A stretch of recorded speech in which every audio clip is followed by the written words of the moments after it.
Et est-ce que tu peux nous donner des exemples de ces choses-là que tu as découvert dans la parole de Dieu qui n'étaient pas ce que le, la religion catholique prônait en fait, par quelques exemples concrets? Ouais. Bon, il y en a plusieurs, mais je vais me limiter vraiment sur quelques exemples en fait. L'une des choses, c'était... Bon, je vais donner deux exemples, les deux exemples qui m'ont le plus marqué. Ok. Et je pense qu'un des exemples, Aïssette le connaît bien.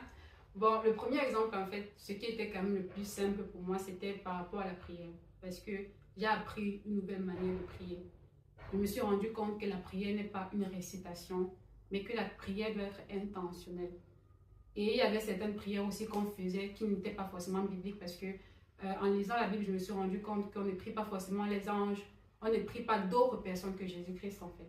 Et bon, là c'était un peu facile parce que c'est la Bible qui me le disait directement. Donc quand je l'ai lu, pour moi c'était un peu comme une révélation. Je n'ai pas voulu discuter parce que c'est la parole de Dieu et tout ce qui est écrit est vérité. Et la deuxième vérité, c'était par rapport au baptême par aspersion. Vraiment.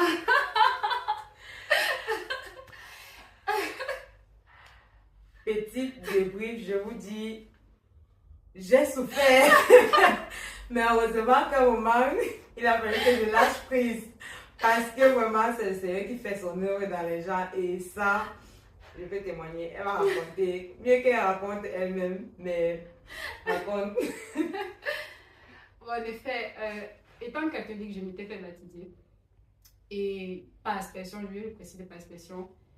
Et moi, je croyais que mon baptême était valable. Parce que je me disais, le baptême, c'est d'abord une histoire de cœur. Et j'étais consciente en le faisant. Donc, quand je suis venue à Christ et j'ai eu cet entourage de frères en Christ et tout, ils m'ont demandé si j'étais déjà baptisée. Moi, je me disais, oui, je suis déjà baptisée. Et on m'a posé la question, par immersion ou bien par aspersion? J'ai dit par aspersion.